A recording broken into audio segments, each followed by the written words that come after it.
는 번영케 하시는 하나님, 번영케 하시는 하나님이라는 말씀으로 여러분과 은혜를 나누기를 원합니다. 여러분, 이게 뭐냐면 네덜란드의 주니치, 주다치 사업이라고 하는 사업 여러분 아십니까?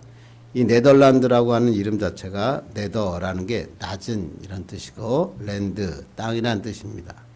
그래서 네덜란드라는 이름의 뜻이 뭐냐면 바다보다 낮은 땅이다. 그게 바로 네덜란드라는 뜻이거든요. 네덜란드는 육지가 바다보다 낮기 때문에 제방을 높이 쌓고 아름다운 국토를 만든 나라로 유명합니다. 그래서 이 네덜란드를 보면서 이런 얘기를 하죠.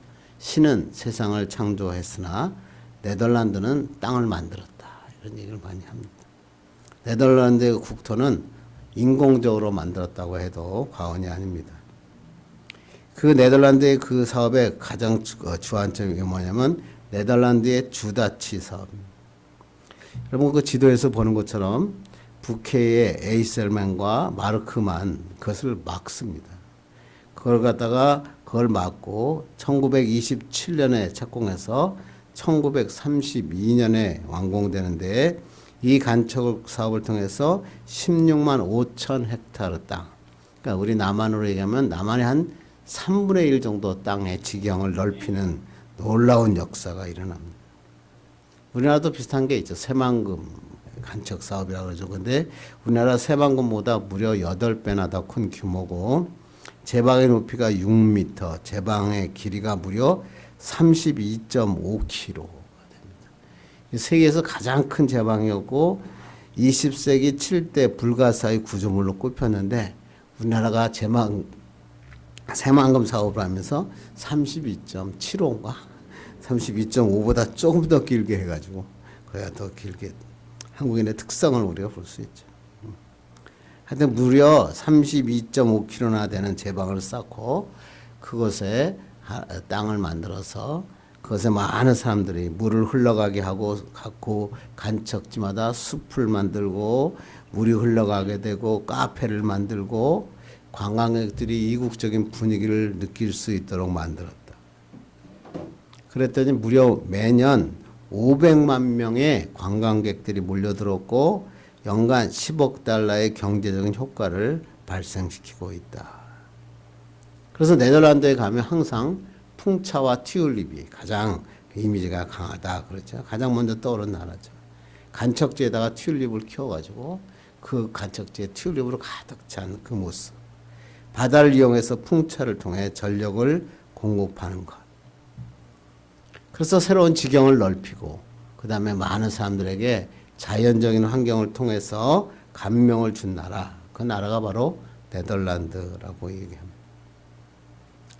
네덜란드가 힘들고 어려운 환경을 이겨내서 새로운 지경을 넓히고 풍요로운 삶을 사는 것처럼 우리 그리스도인에게도 하나님은 너의 삶의 지경을 넓히고 하나님의 축복과 번영을 누리며 살라.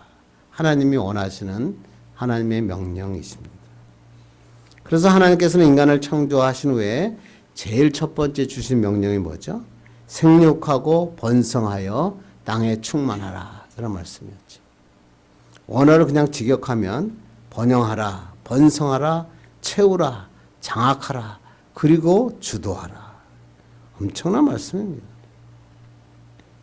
이것이 하나님께서 우리 그리스도인에게 주시는 삶의 본질입니다. 이 세상의 땅을 하나님께서 장악하고 주도해서 마침내 하나님의 나라로 만들어라. 이게 바로 하나님께서 우리를 만드시고 창조하셨을 때 하나님의 뜻이었다는 것입니다. 그래서 제가 참 좋아하는 말씀 중에 역대상 4장 10절 여러분도 아마 좋아할 겁니다. 읽겠습니다. 시작. 야베스가 이스라엘 하나님께 아뢰되어 이르되 원컨대 주께서 내게 복에 복을 더하사 나의 지경을 넓히시고. 유명한 야베스의 기도죠. 저는 이 기도가 그렇게 좋습니다. 신학적으로 설교학적으로는 여러 가지 의미가 있지만 하여튼간에 저는 그냥 좋습니다. 내게 복에 복을 더하사 나의 지경을 넓혀 주옵소서. 제가 새벽 기도할 때 이 기도를 가지고 축복을 많이 하거든요. 복에 복을 더하고 나의 지경을 넓혀주는 축복의 사람이 되라. 지경을 넓혀주시고 번영케 하시는 축복을 야베스는 하나님께 간구한 것입니다. 그런데 이 하나님의 축복은 인간이 범죄함으로 말미암아 이 땅에서 이루지 못했습니다. 그래서 예수님께서 이 땅에 오셨습니다. 십자가를 지시고 부활하셨습니다. 그리고 난 다음에 하나님께서 처음 우리에게 주셨던 그 명령을 다시 제자들에게 주십니다. 예수님께서는 하늘과 땅의 모든 권세를 우리에게 부여하신 후에 뭐라고 말합니까? 너희는 가서 모든 족속을 제자로 삼고 땅 끝까지 나아가 하나님 백성을 만들라. 이 말씀 바로 그 말씀입니다.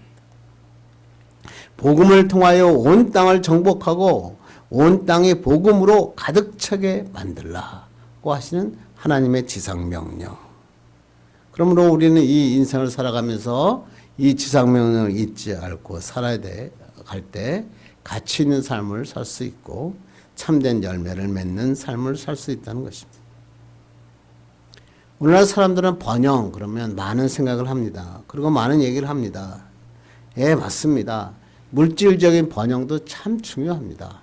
그리스도인에게 이 물질적인 번영 굉장히 중요합니다. 물질이 불어나게 되고 부자가 되는 거 중요한 삶의 과제입니다. 또 건강하게 살고 자기의 삶의 터전이 넓어지고 자녀들이 번성해지는 것도 큰 축복입니다. 그러나 정말 우리가 추구해야 될 참된 번영은 뭘까요? 그것은 그러한 세상의 물질, 세상의 자녀들의 번성, 가정의 번성으로 끝나서는 안 된다. 그런 얘기죠. 복음의 지경이 넓혀지고 복음의 번영이 이루어질 때 하나님의 영광이 된다. 그게 바로 성경을 통해 우리에게 하시는 번영의 참된 의미입니다. 그러므로 우리가 살아갈 때 받아야 하는 축복은 뭐냐면 지경이 넓혀지는 거예요. 복의 복을 더하는 번영의 복을 받는 것이에요. 나 자신뿐만 아니라 우리의 가정, 우리의 교회를 세우고 이웃에게 참된 하나님의 사랑을 흘러넘치게 하는 것입니다. 하나님의 나라를 확장해 나가는 것입니다. 그렇게 할 때 하나님께 영광이 됩니다. 그러한 삶을 우리는 가치 있는 삶이다. 이렇게 얘기하는 것입니다. 근데 중요한 것은 뭐냐면 성경을 읽을 때 중요한 것은 이러한 원칙적인 것을 아는 것으로 끝나면 안 돼요. 하나님 믿고 깨달은 걸로 끝나면 안 된다는 거죠. 그 다음에는 어떻게 해야 되냐면 그렇게 하면 어떻게 하면 이런 지경이 넓히고 번영케 하시는 하나님의 축복을 어떻게 하며 받으며 살 수 있을까? 거기에 대해서 성경은 항상 우리에게 거기에 대한 해답을 주고 있다는 것입니다. 오늘 본문이 그 말씀이죠. 예루살렘의 회복과 번영에 대한 환상이 기록되어 있습니다. 지난번에 우리가 살펴본 것처럼 첫 번째 환상이 뭐였죠? 붉은 말을 탄 자의 환상. 여러분 아시죠? 이걸 통해 성전이 재건되고 성읍이 번영될 것을 보여주셨습니다. 그리고 두 번째 환상은 네 뿔과 네 명의 대장장의 환상을 보여주셔서 하나님께서 이스라엘의 재건을 방해하는 모든 원수를 모두 다 멸하시겠다 이런 얘기예요. 이 말씀은 항상 중요한 게 뭐냐면 하나님의 성전을 재건할 때 원수들이 없다라는 뜻이 아닙니다. 항상 원수가 있다는 겁니다. 원수의 방해가 있는데 하나님께서 그 모든 방해꾼들을 없애고 하나님의 성전을 이렇게 하여 주시겠다라고 하는 놀라운 축복의 메시지죠. 제가 이번에 설교 준비하면서 참 힘들었던 게 뭐냐면 히브리어 원문을 찾으면서 저는 설교를 하는데 히브리어 원문에 보면 스가랴 2장 1절이 스가랴 1장 28절이 히브리어 원문에는 스가랴 2장 1절로 되어 있습니다. 그래서 스가랴 2장이 오늘 우리는 성경의 제 세 번째 환상부터 우리 한글 성경에는 기록되어 있지만 원래 히브리 언어의 성경에 의하면 두 번째 환상, 그러니까 1장 18절부터가 2장 1절로 기록되어 있습니다. 다시 말하면 네 뿔과 네 명의 대장장의 환상과 세 번째 주어지는 하나님의 이 놀라운 측량줄을 잡은 환상이 같은 맥락에서 이해되어야 된다라고 히브리어 원문은 기록하고 있다는 것입니다. 오늘 우리가 살펴볼 환상은 세 번째 환상으로 측량줄을 잡은 사람에 대한 환상입니다. 1절 읽겠습니다. 시작. 내가 또 눈을 들어본 즉 한 사람이 측량줄을 그의 손에 잡았기로. 참 본문에 참 굉장히 좋은 말씀이 뭐냐면 오늘 본문을 보니까 내가 또 눈을 들어 그랬어요. 지난 시간에 우리가 어떻게 됐죠? 어두운 밤에 눈을 들어 하나님의 환상을 봤다. 그렇게 성경은 우리가 기록했잖아요. 그런데 오늘 2장 1절은 뭐냐? 또 눈을 들어 환상을 보았다. 그리스도인은 환경이 밤이 됐던 어려움이 왔던 중요한 것은 뭐냐면 하나님을 보고 또 바라봐야 된다. 그렇게 성경은 기록하고 있는 거예요. 또 눈을 들어 하나님의 환상을 보면 하나님의 사랑, 하나님의 놀라운 계획을 너는 볼 수 있다. 이걸 뭐라 그래요? 육신의 안목을 뛰어넘는 초월적 신앙의 눈을 가져라. 이렇게 하나님께서 우리에게 말씀하는 것입니다. 또 눈을 들어봤더니 뭐가 나타나요? 측량줄을 가진 한 사람을 보았다. 그래요. 여기서 측량줄을 하는 우리가 이번 시간을 보면서 먹줄과 같은 개념이죠. 언어를 찾아봤더니 헤벨, 미다라고 하는 건데 땅의 넓이를 나누거나 경계선을 측정할 때 사용하는 도구. 그래서 개역성경을 봤더니 개역성경에는 청량줄이다 이렇게 번역을 했습니다. 그래서 제가 찾아봤더니 청량이라고 하는 것은 자로 길이를 재는 것을 자척자를 써가지고 청량이라 그러고 측량이라고 하는 것은 자뿐만 아니라 여러 가지 도구를 사용해서 부피, 무게 등을 재서 그러니까 똑같이 측량하는데 범위가 굉장히 넓습니다. 그러니까 청량은 자로 재는 걸 얘기하는 거고 측량이라고 하는 것은 여러 가지 도구를 통해서 포괄적으로 측량하는 것입니다. 그래서 개역 개정을 제가 찾아봤더니 개역 개정에 청량이라는 단어가 하나도 없었습니다. 그래서 옛날에 성경에는 전부 다 청량이라는 단어를 썼는데 개역 개정에서는 전부 다 측량이라는 단어로 다 바꾸어서 하나님의 이 놀라운 일을 더 큰 범위로 이해하고 해석했다는 것을 우리가 볼 수 있습니다. 측량줄을 잡은 한 사람이 나왔죠. 이건 누굴까요? 지난번에 우리가 살펴본 처럼 붉은 말을 탄 사람 누구였어요? 천사죠. 근데 이게 뭐 이 사람들 중에 이 사람이 누구냐? 근데 많은 또 주석가들은 성육신 하기 이전에 예수 그리스도다 이렇게 뭐 이야기하는 해석하는 사람들도 있습니다. 2절을 한번 보겠습니다. 시작. 내가 어디로 가느냐 물은즉 그가 대개 대답하되 예루살렘을 측량하여 그 너비와 길이를 보고자 하노라 하고 말할 때 측량줄을 잡은 자에게 어디로 가느냐 이렇게 물었더니 예루살렘을 측량하여 그 너비와 길이를 보고자 한다라고 이야기하는 것입니다. 그 이유는 예루살렘 성읍이 다시 재건될 때인데 그 경계가 확장되어서 많은 사람과 많은 가축이 거기에 살게 되고 성곽의 경계가 넓어지기 때문에 다시 말하면 이스라엘의 지형이 넓혀지고 번영하게 될 것이기 때문에 그 넓이를 재라 이런 얘기입니다. 근데 이 말씀은 어디의 말씀과 똑같은 거냐면 에스겔의 말씀과 같습니다. 에스겔서 40장 5절 봅니다. 시작. 내가 본즉 집 바깥 사바오노 담이 있더라. 그 사람의 손에 측량하는 장대를 잡았는데 그 길이가 팔꿈치에서 손가락에 이르고.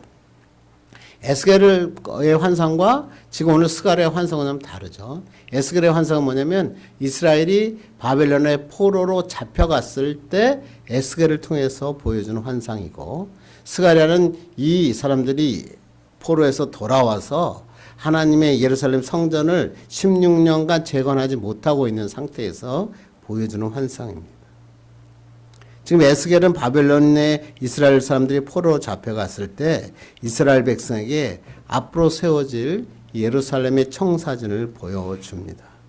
근데 거기에다 보니까 측량하는 장대를 가진 사람이 나타나서 예루살렘을 측량하고 있다라고 하는 것입니다.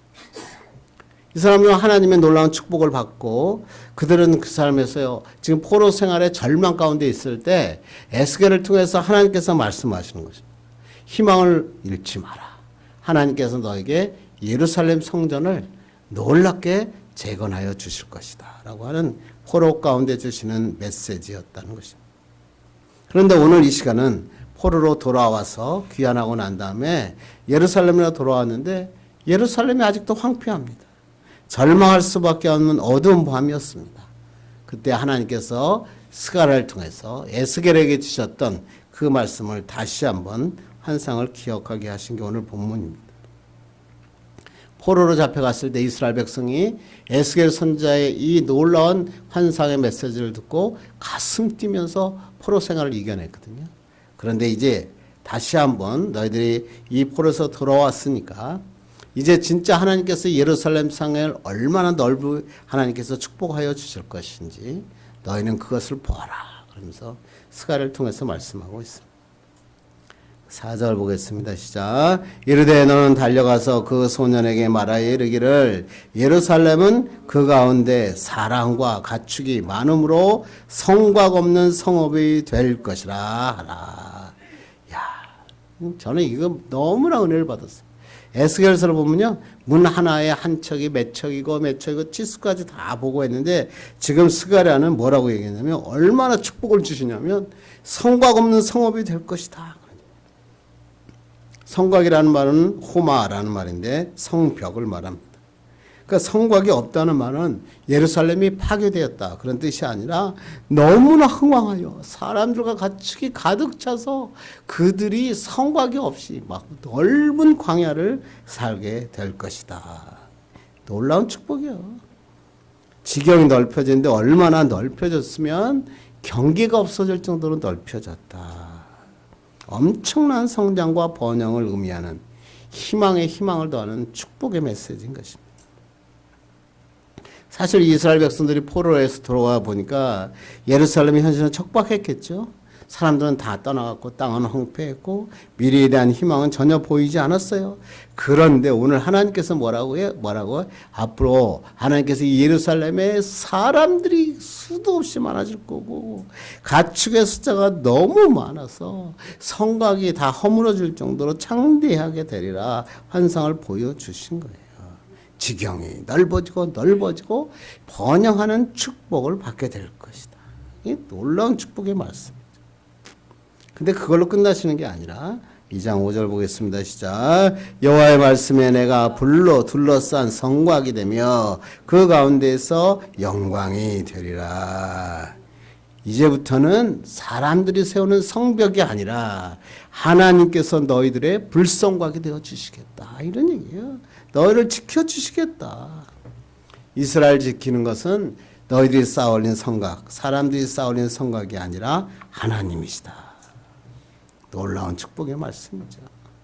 광야에서 불기둥과 구름기둥으로 40년간 인도하셨던 그 하나님의 놀라운 축복을 다시 경험하게 될 것이다. 이런 얘기입니다.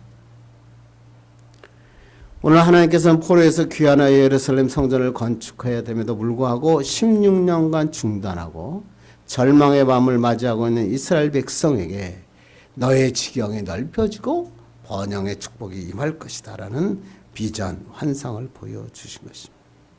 너의 성벽을 허물어 지경을 넓히시고 번영하게 하실 뿐만 아니라 하나님이 너희의 불성벽이 되어서 너희를 지켜주시겠다 약속하신 것입니다. 이러한 지경이 넓혀지고 번영케 하시는 하나님의 축복은 이스라엘 민족에게만 주어진 축복이 아니라 우리에게 주어주신 비전입니다. 너의 삶터가 지경이 넓어질 것이고 번영 사업이 번영할 것이고 하나님께서 너 인생의 불성벽이 되어 주셔서 내가 하나님의 놀라운 축복 안에 살게 될 것이다. 하나님께서 말씀하십니다. 너의 계획과 노력으로 되는 것이 아니라 하나님의 은혜로 이 모든 것을 이루어 주시겠다. 약속하신 것입니다. 그렇다면 이 본문을 읽으면서 그렇습니다. 어떻게 하면 이렇게 번영케 하시는 하나님의 축복을 우리가 누리며 살 수 있을까? 어떻게 하면 하나님의 영광 가운데 살 수 있을까? 오늘 본문의 환상을 통해서 한번 그 비결을 살펴보고 은혜 받기를 간절히 바랍니다. 첫째, 지경이 넓혀지는 번영의 축복을 누리기 위해서는 먼저 우리가 쌓았던 막힌 성곽을 허물어야 된다. 이게 굉장히 중요한 말씀이에요. 우리 한번 4절을 다시 한번 읽겠습니다. 시작. 이르되 너는 달려가서 그 소년에게 말하여 이르기를 예루살렘은 그 가운데 사랑과 가축이 많으므로 성곽 없는 성읍이 될 것이라 하라. 천사가 말하기를 예루살렘이 성곽 없는 성읍이 될 것이다. 성곽 없는, 옛날 개혁 성경에는 성곽 없는 촌락과 같으리라 이렇게 번역을 했거든요. 그래서 성곽 없는 성읍이라는 것을 원어를 찾아봤더니 페라자라는 것인데, 광활한 지역, 성벽이 없는 마을을 얘기할 때 이 페라자라는 단어를 쓰고 있고, 이 페라자에서 영어 단어의 프라자, 광장이라고 하는 단어가 여기서 나온 것입니다. 이 말이 에스겔서에는 뭐라고 표시되어 있냐면 에스겔서 38장 11절 읽겠습니다. 시작. 말하기를 내가 평원에 고을들로 올라가리라. 성벽도 없고 문이나 빗장이 없어도 염려 없이 다 평안히 거주하는 백성에게 나아가서, 성벽도 없고 문이나 빗장이 없어도 염려 없이 평안히 거주하는 걸 뭐라고 써 있어요? 평원의 고을이다 이렇게 써 있죠. 그것이 부터의 원어를 찾아보니까 페라자라고 있는 동일한 단어입니다. 그러니까 성곽 없는 촌락, 성곽 없는 마을은 탁 트인 땅, 넓은 마을, 평온의 부락으로 정말로 어디에 위험도 없는 평안한 마을을 이야기하는 것입니다. 그런데 오늘 예루살렘이 이 성곽 없는 성읍이 된다고 말씀하고 있다고 하는 것입니다. 그것은 그곳에 사랑과 가축의 수가 많아 가득 차서 번성하게 되었기 때문이다. 이제 이 성벽을 쌓아서는 그 번성과 번영을 감당할 수 없다. 그러므로 하나님께서 이 놀라운 성곽 없는 성읍의 축복을 너희들에게 주시겠다. 얼마나 번성케 하시려면 성곽으로 막을 수 없는 축복을 주시겠다라고 얘기하는 것입니다. 이 말씀을 다시 한번 들어보면, 그런데 사람들은 각자 사람들이 만든 성을 보면 다 성곽이 있습니다. 사람들은 성벽을 쌓아서 성을 만듭니다. 성벽을 왜 쌓습니까? 첫째, 그 성을 보호하기 위해서 성벽을 쌓습니다. 강한 성일수록 성벽이 두텁고 높습니다. 어떠한 대적들이 와도 그 성벽을 넘어설 수 없기 때문에. 여러분이 우리가 살펴보면 여리고성 같은 경우는 이중으로 된 성벽을 쌓아서 그 사람이 외적의 침입을 막는 최고의 요새였다. 이렇게 성경은 기록하고 있잖아요. 그래서 이 성벽을 쳐서 쌓는 이유는 뭐냐면 높이 두껍게 쌓아서 외적의 침입으로부터 지켜 보호하기 위해서 그렇다. 두 번째 성벽을 쌓는 두 번째 이유는 자신들만의 특권을 누리기 위해서 그렇습니다. 그 성 안에 들어오는 자만 특별한 혜택을 누리며 살기 위해서 성곽을 쌓는 것입니다. 그래서 이러한 우리가 쌓는 성곽이라고 하는 것은 우리가 갖고 있는 이기심의 벽을 의미합니다. 자신만의 이익을 추구하기 위해서 자꾸만 인생에서 살아가는데 삶의 벽을 쌓기 시작하는 거예요. 이 사람이 나한테 오면 내가 손해가 난다는 거예요. 그러니까 난 그런 사람 싫다는 거죠. 선입관을 갖고 있고 편견을 갖고 높은 담을 쌓아서 막힌 담을 가지고 인생을 사는 사람이 많이 있다는 것입니다. 오늘 유대인들도 마찬가지였죠. 그들만이 하나님의 선택한 백성이라는 선민 사상을 가지고 살았죠. 나만 옳고 다른 사람은 다 부인해버리는 배타주의적 사상을 갖고 있습니다. 심지어 그들은 예수 그리스도가 오시고 그 복음이 받아들이고 하나님의 놀라운 복음이 흥황하고 난 다음에도 그들은 그들만의 성벽을 막 쌓습니다. 어떻게 보냐면 예루살렘 교회를 세웠잖아요. 그런데 그 예루살렘이 교회에 막 복음의 역사가 일어나고 부흥과 성장의 역사가 일어나죠. 그 교회는 유대인들로 구성된 교회였죠. 그런데 그 하나님께서 그 교회에 사람들이 막 수도 없이 몰려드는 것입니다. 그래서 하나님께서 그들에게 이 예루살렘 성 안에 머물기를 하나님은 원하시지 않으셨습니다. 그래서 예수 그리스도가 뭐라고 얘기하시냐면 사도행전 1장 8절 읽겠습니다. 시작. 오직 성령이 너에게 임하시면 너희가 권능을 받고 예루살렘과 온 유대와 사마리아와 땅끝까지 이르러 내 증인이 되리라 하시니라. 뭐예요? 유대인들아, 성벽을 허물고 온 유대와 사마리아 땅끝까지 나가서 복음을 전하라. 그런 거죠. 근데 그들은 예루살렘 성을 떠나지 않습니다. 하루에 막 3,000명씩 5,000명씩 막 사람들이 몰려들고 교회가 막 증가하고 막 터질 것 같은 거예요. 그런데 그들은 이 감당할 수 없는 부흥의 역사가 일어나도 그들은 예루살렘을 떠나지 않은 거예요. 결국 하나님께서 뭐예요? 핍박을 일한 도구를 통해서 그들을 디아스포라, 세상으로 흩어지게 하십니다. 놀라운 사건 아닙니까? 그들은 하나님께서 주시는 이 핍박을 통해서 디아스포라, 땅 끝까지 흩어지게 됐습니다. 그러면서 놀라운 기적이 일어나죠. 그들이 디아스포라, 흩어지는 곳마다 하나님의 교회가 세워지고 복음의 전파의 역사가 일어나는 것입니다. 그래서 우리들까지 그 하나님의 복음이 지금 한국에까지 증거된 것입니다. 이게 바로 오늘 본문이 보여주는 환상입니다. 너의 성벽을 무너뜨리고 땅끝까지 흘러가 하나님의 복음이 번영되는 놀라운 축복을 누려라. 하나님께서는 우리 인생을 통해서도 이러한 모든 성벽을 다 허무시고 이기심의 성벽을 허물고 하나님의 영광을 위해서 살라고 우리에게 말씀하고 있다고 하는 것입니다. 저는 이 말씀을 준비하다가 저희가 어렸을 때 초등학교 교과서에 실렸던 이 동화가 갑자기 너무나 생각이 났어요. 영국의 오스카 와일드의 거인의 정원이라는 유명한 동화입니다. 저는 어렸을 때 이 동화를 보고 굉장히 감명을 받았어요. 이 동화의 이야기 여러분 아시죠? 어느 마을에 아름다운 정원이 있어서요. 아이들은 학교가 끝나면 정원에서 온종일 즐겁게 놀았습니다. 그 아름다운 정원의 주인이 거인이었습니다. 거인이 오랜 여행을 끝내고 7년 만에 집으로 돌아왔습니다. 이기적인 거인은 자신의 정원에서 시끄럽게 뛰어노는 아이들을 전부 다 내쫓습니다. 그리고 문을 잠급니다. 아이들이 못 들어오도록 담장을 높이 쌓았습니다. 놀 곳이 없어진 아이들은 거인의 정원에서 놀 때를 그리워했습니다. 봄이 왔습니다. 그런데 거인의 정원은 여전히 겨울이었습니다.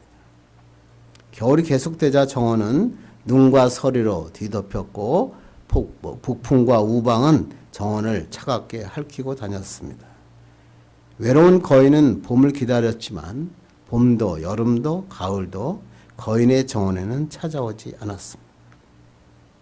그러던 어느 날 거인은 작은 방울새의 노랫소리를 들었습니다. 거인이 창밖을 보니까 아이들이 담장의 구멍으로 들어와서 놀고 있었던 것입니다. 그러자 정원의 꽃들도 환하게 피어나기 시작했습니다. 정원 한쪽엔 작은 아이 하나가 나뭇가지에 올라가지 못하고 울고 있었습니다. 그때 거인이 그 작은 아이를 나무에 올려주었습니다. 거인은 자신의 잘못을 깨닫고 바로 담장을 다 허물어 버립니다. 아이들이 마음껏 뛰놀 수 있도록 했습니다. 담장을 헐고 아이들이 들어오자 거인의 정원에도 마침내 봄이 찾아왔다. 저는 이 동화가 왜 그렇게 갑자기 생각이 많이 났는지. 사람들도 비슷하지 않습니까? 자기 인생을 살면서 이기적인 담을 자꾸만 쌓는 거예요. 하나님께서 그래서 원하시는 게 뭐예요? 이 너희에게 갖고 있던 선입관의 벽, 이기적인 담을 헐어라. 그것을 헐지 않으면 하나님의 비전을 볼 수 없다. 사람들에게 하나님의 사랑을 베풀 수 없다는 것입니다. 그러므로 우리들은 우리가 쌓아올린 이기심의 벽, 선입관의 벽, 자기 중심적인 신앙의 벽을 허물어야 됩니다. 나만 옳다, 내로남불의 벽을 가지고 있다면 바로 허무셔야 됩니다. 이 성벽을 깨트리지 아니하면 하나님의 복음이 땅끝까지 흘러갈 수 없습니다. 우리가 기도하면서도 이럴 때가 있죠. 우리 가정만 잘되게 해달라. 우리 자녀만 잘되게 해달라. 그렇게 기도할 때가 있습니다. 그런데 이런 기도는 하나님께는 불편한 기도 중에 하나입니다. 우리만 잘되고 우리만 성장하고 우리가 가진 문제만 다 해결되면 되는 것입니까? 하나님이 원하시는 건 그게 아닙니다. 하나님의 나라는 이런 막힌 담을 원하지 않습니다. 막힌 담이 헐리고 모든 가정, 모든 교회, 모든 나라가 잘되고 성장하기를 원하시기 때문에 그렇습니다. 그러므로 여러분 믿음 생활할 때 중요한 것은 여러분들이 가졌던 이기적인 그 성벽, 그리고 여러분들만 가졌던 자기 중심적인 신앙의 성벽을 담을 허물어야 됩니다. 허물면 아까 거인의 정원에 봄이 오듯이 여러분의 삶에도 기적이 나타나기 시작합니다. 하나님의 나라가 세워집니다. 신앙생활에서 가장 큰 벽이 바로 나 자신 있잖아요. 자꾸만 내 생각으로 믿음 생활하는 거예요. 나의 논리로 하나님의 말씀을 이해하는 거예요. 우리는 그때 이 모든 것을 헐어버리고 하나님이 일하시도록 맡기는 거예요. 그게 바로 신앙이고 그렇게 믿음입니다. 이렇게 맡길 때 하나님께서 우리에게 복의 복을 더하시고 지경을 넓히시고 번영케 하시는 축복을 우리에게 주신다는 것입니다. 두 번째 우리가 해야 될 일은 뭐냐면 하나님의 불성곽이 필요하다는 거예요. 우리가 쌓은 이기적이고 자기 중심적인 막힌 성곽을 허물고 나면 이제는 하나님의 불성곽이 필요합니다. 하나님의 불성곽이 있어야 하나님의 뜻을 이룰 수 있기 때문에 그렇습니다. 오늘 본문에도 그러잖아요. 사람들이 막 많아지고 가축이 많아지고 성곽 없는 성읍이 된다고 했는데 그런데 성곽이 없으면 적군들이 쳐들어오면 어떻게 합니까? 그게 문제겠죠. 그런데 오늘 본문은 거기에 대한 답을 간단하게 해결하시는 거예요. 아니 하나님 성곽을 다 허물어 버리면 적군들이 쳐들어와서 우리를 다 해치고 나면 어떻게 합니까? 그랬더니 하나님께서 뭐라고요? 내가 너희들의 불성곽이 되겠다. 놀라운 말씀이죠. 우리 5절 보겠습니다. 시작. 여호와의 말씀에 내가 불로 둘러싼 성곽이 되며 그 가운데서 영광이 되리라. 참 현대인의 성경을 봤더니요. 이걸 원어로 해석했는데 너무나 더 좋더라고요. 어떻게 해석했냐면 바깥으로는 내가 예루살렘의 둘레를 불로 감싸 보호하는 불성벽이 되고 안으로는 내가 그 안에 살면서 나의 영광을 드러내겠다. 야, 이게 이런 의미구나. 바깥으로는 하나님께서 우리의 불성벽에 대해서 우리를 보호해 주시고 안에서는 하나님이 그 안에 거하시면서 하나님의 영광을 드러내시겠다. 너무나 중요하죠. 원문에 보니까 내가라는 말이 강조에 강조를 더하고 있어요. 그래서 히브리어는 주어가 없어도 해석하거든요. 그런데 오늘 성경을 보면 내가라는 주어를 반복해서 쓰는 거예요. 다시 말하면 내가 친히 너희의 불성곽이 되시겠다. 이런 얘기죠. 불성곽이 뭐예요? 불로 만든 성곽이죠. 하나님께서 우리의 불이 되시고 성곽이 되셔서 우리를 보호하시겠다. 하나님이 우리의 불성곽이 되시면 누가 우리를 이길 수 있겠어요? 누가 이 성곽을 넘을 수가 있어요? 아무 데가 없어요. 대적할 자가 없잖아요. 이 불성곽은 뭘 보여주는 거죠? 출애굽기 나오는 불기둥을 연상케 해주는 거죠. 이스라엘 백성들이 그 광야를 통과할 때 하나님이 낮에는 구름기둥으로 밤에는 불기둥으로 그들을 보호하셨죠. 불기둥이란 뜻은 뭐예요? 하나님이 너와 함께 하신다는 뜻이잖아요. 임재하심의 뜻이죠. 그래서 하나님은 24시간 내내 너와 함께 하시고 너를 보호하고 계신다라는 것을 불기둥, 구름기둥으로 보여주시는 거죠. 그래서 이스라엘 백성이요 40년 동안 무기를 만들지 않았어요. 그들은 아무것도 안 갖고 있었어요. 그런데 40년 동안 광야를 통과할 수 있었고요. 어떤 대적도 이스라엘을 침범하거나 이길 수 없었다는 거죠. 이스라엘 백성들은 광야를 칠 때 성곽 없이 살았잖아요. 텐트 치고 살았어요. 가운데 성막 하나 짓고요. 그 옆에다 텐트를 치며 살았다는 거예요. 그런데 거기에 많은 그 나라들이 이방의 나라들이 많았잖아요. 아무도 이스라엘 백성을 건드리지 못했어요. 왜? 하나님이 그들의 불성곽이 되셨기 때문에 그렇습니다. 그리고 오늘 본문을 보니까 안으로는 뭐라고 했다고요? 내가 나의 영광을 드러내겠다. 하나님께서 너의 삶을 통해서 저의 삶을 통해서 하나님의 영광이 드러나게 되었다. 무슨 말이에요?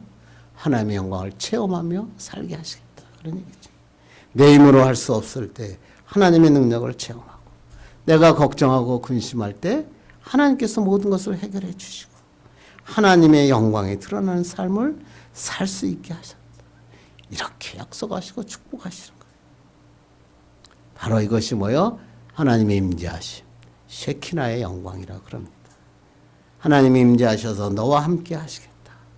이런 축복이 여러분이 금년도 또 내년도 준비한 여러분에게 놀라운 축복으로 임하기를 주님의 이름으로 축원합니다. 이 말씀이 여러분 이때 이 말씀을 이해하면 금방 이해할 수 있습니다. 열왕기하 6장 17절 봅니다. 시작. 기도하여 이르되 여호와여 원하건대 그의 눈을 열어서 보게 하옵소서 하니 여호와께서 그 청년의 눈을 여심해 그가 보니 불말과 불병거가 산에 가득하여 엘리사를 둘렀더라. 여러분 너무나 잘 아는 사건이죠. 아람 왕은 엘리사가 도단 성에 있다는 것을 소식을 듣고 엄청난 군사와 병거를 가지고 도단 성을 에웠습니다. 엘리사의 사환 게하시죠. 새가 이걸 보고 막 무서워 떨립니다. 엘리사에게 하소연합니다. 그랬더니 오늘 엘리사가 하나님 게하시의 눈을 열어서 보게 해 주시옵소서 그랬어요. 그래서 게하시가 눈을 여셨어요. 그랬더니 게하시의 눈을 여셨어요. 그가 보니까 뭐라고요? 그가 보니 불말과 불병거가 산에 가득하여 엘리사를 둘렀더라. 육체의 눈으로 보니까 아람의 군대들만 보였어요. 그런데 하나님의 믿음의 눈을 열어주시니까 불말과 불병거가 지키고 있는 놀라운 광경을 게하시가 봤다는 거예요. 그 순간 모든 두려움이 온데간데 없이 다 사라져 버렸다. 그런 얘기 아닙니까? 오늘 본문도 마찬가지잖아요. 또 눈을 들어 하나님의 환상을 보라는 거예요. 눈을 들어 봤더니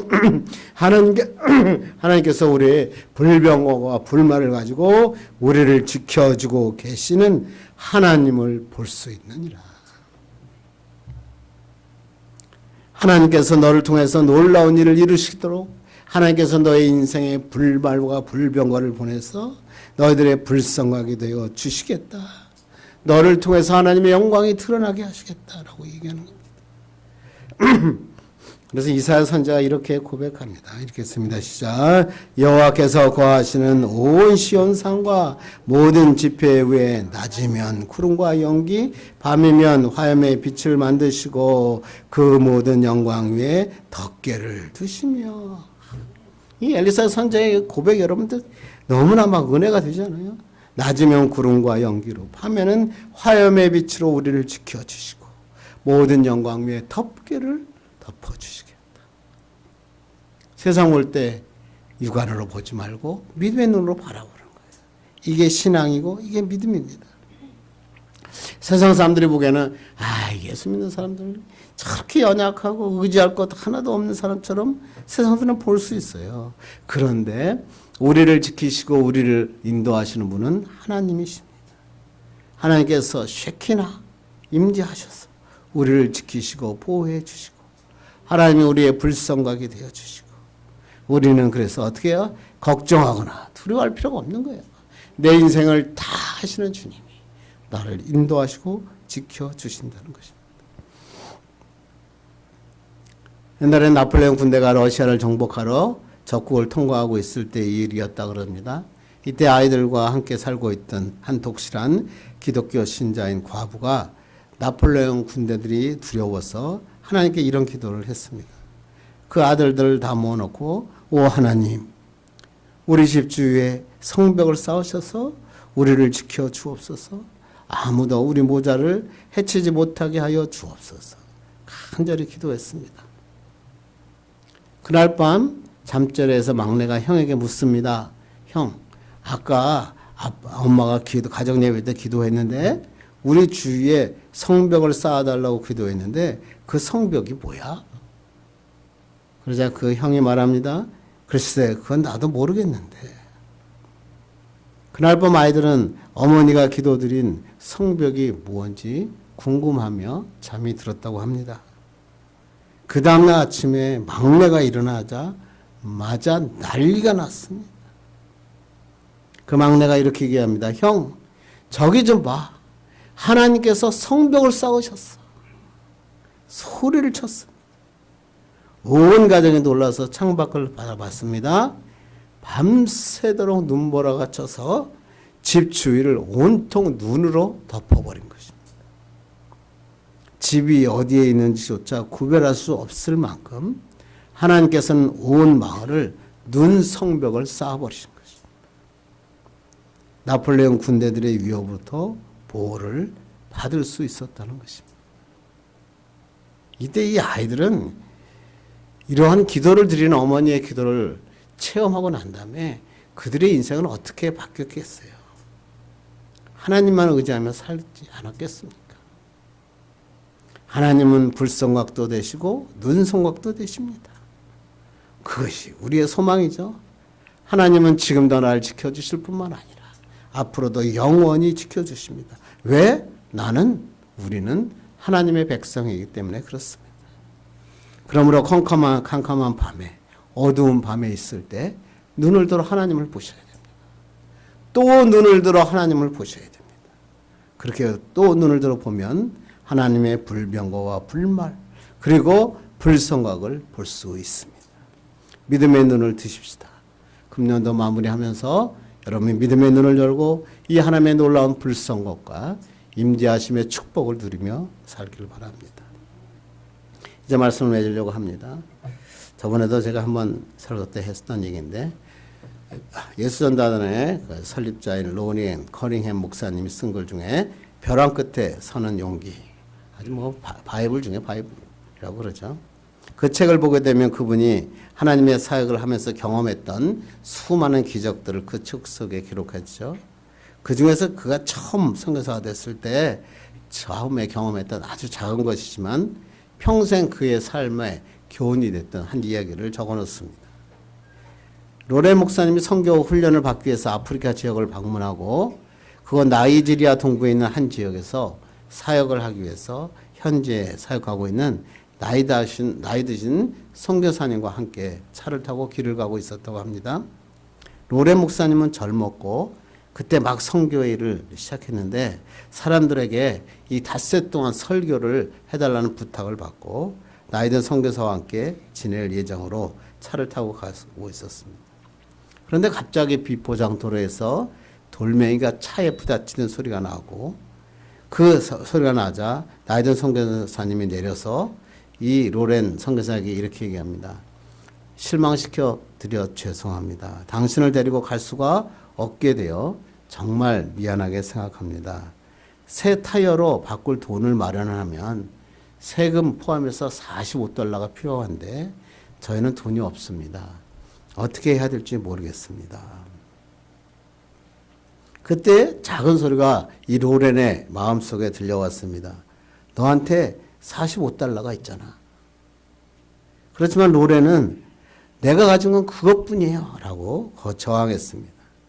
그리고 나는 닷새 후면 수단 카쿰으로 비행기를 타고 와서 거기서 또 이틀 동안 머물러야 되는데 그때 머물러야 할 밥과 버스 요금 이런 거 다 생각하면 $45도 부족해요.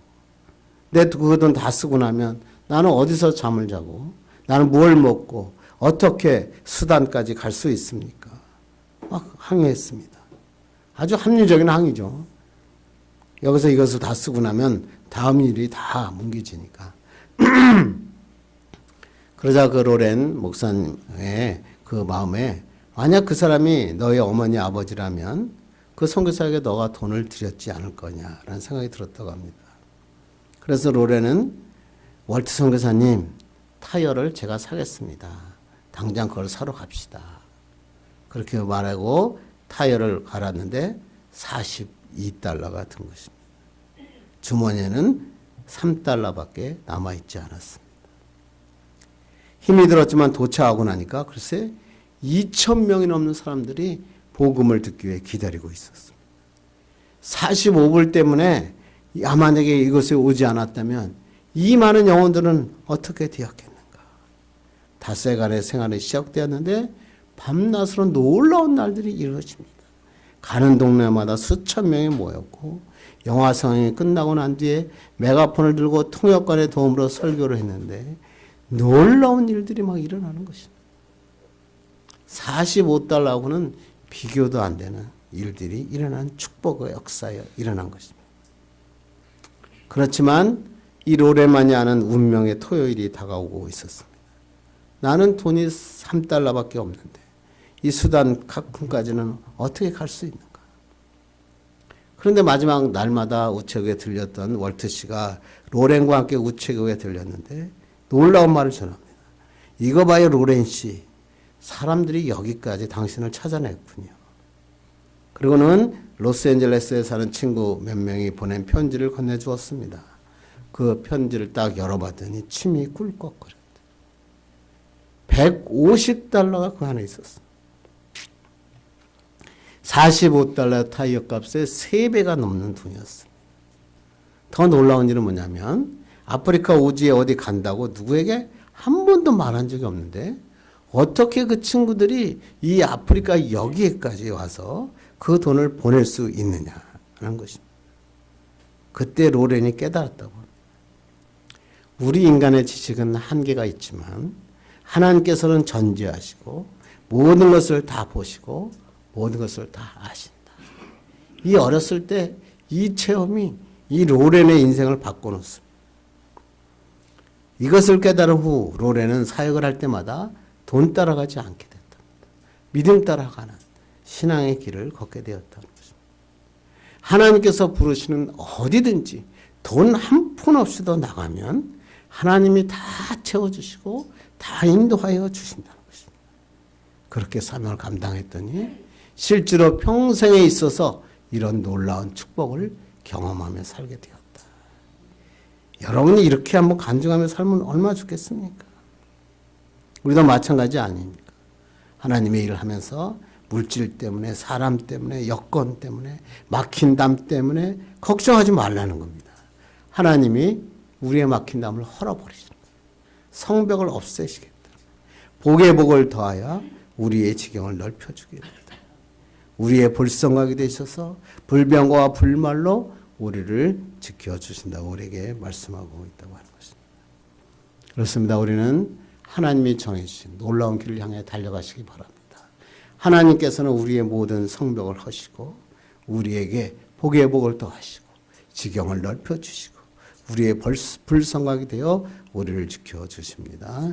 이런 놀라운 축복으로 한 해를 마무리하고 새해 비전을 꿈꾸는 축복의 사람 되기를 주님의 이름으로 축원합니다. 기도하겠습니다. 하나님 아버지 감사합니다. 오늘